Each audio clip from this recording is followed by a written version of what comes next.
नमस्कार. आज आम्ही बनवतोय पातोळ्या नागपंचमीसाठी. आमच्या गावाला ह्याला काय म्हणतात, हळदीच्या पानातलं कानोलं. आता आई पानाला पीठ लावून घेतेय. पीठ पानाला चांगलं पसरवून घ्यायचं आणि मग त्याच्यावर मध्ये हे सारण, गूळ खोबरं, ते एवढे बनवून झालेत. अजून हे एवढे बनवायचे आहेत.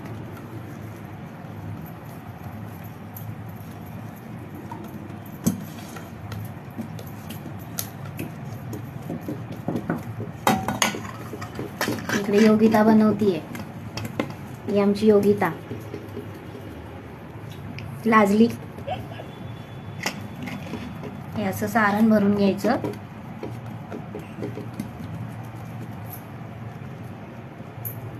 आणि बंद करायचं दोन्ही बाजूने चांगलं.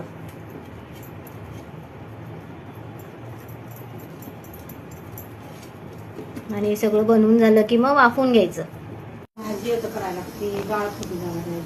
इकडे पाणी उकळायला ठेवलंय. पाणी थोडंसं उकळलं की त्याच्यावरती त्या पातोळ्या ठेवायच्या.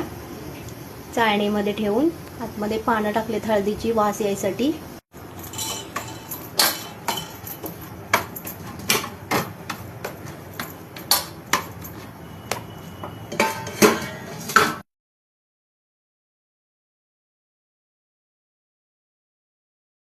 आता या 15 ते 20 मिनिटं वाफवून घ्यायच्या.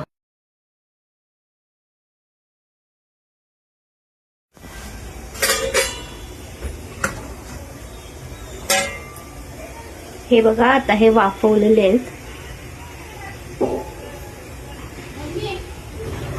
व्हिडिओ आवडला तर नक्की लाईक करा.